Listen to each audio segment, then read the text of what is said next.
છે કે ધારા ધોરણ કરી નાખ્યો. હવે પછી દિવંગત કાયની પાછળ નિષ્કાળ નહીં, નમ્ર વિનંતી. તમારે તર્ક વિતર્ક કરવાનું, મારી વાત માનતા નહીં, તમે તર્ક વિતર્ક કરજો. હું કોઈ તમારે માની નહીં લેવાનું, તમારે તર્ક વિતર્ક કરવાનું અને પછી સમજવાનું કે વિક્રમ પહોંચે કંઈ ખરું તો એ માનવાનું, બાકી નહીં માનવાનું. તમે જોવો છો. અને પાંચમું છે સુરા મેર્ય મજ પમાદ થાના વેરમણી શિક્ષાપદમ સમાધિયામી. પાંચમું છે લગાવવા વાળું છે.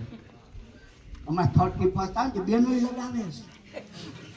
31 તમે દીવ જાય છે, બેનો ભાઈઓનો હોડ લાગે. 5-5, 10-10, 15-15 હજાર રૂમ નથી મળતા. એવું બધીથી શું છે કે 31 જ્યાં જવાનું.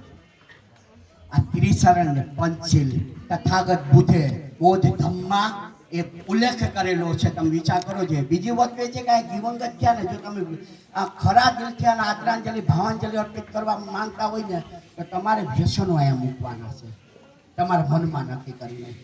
આ તો પપ્પાય માવો ખાય, મમ્મીય માવો ખાય, ભૈલોય માવો ખાય ને દીકરીય માવા ખાય. મમ્મીના મોઢામાં માવા સટાવી બેઠા તો મને ખબર છે.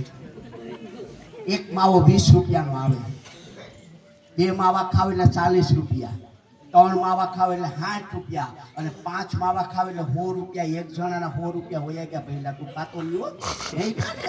પુષ્પા ઝુકેગા નહીં, પુષ્પી ઝુકાવે કઈ નહીં.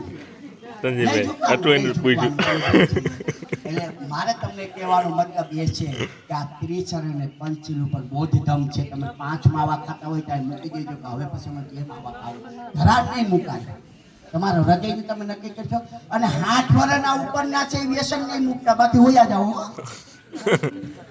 એને નથી મૂકવાનું. હવે ટાટ છે ને કુકરાઈ જાઓ. 5 વીઘામાં ભાગ પાડ લે, 2 ભાઈ 1.5 વીઘા.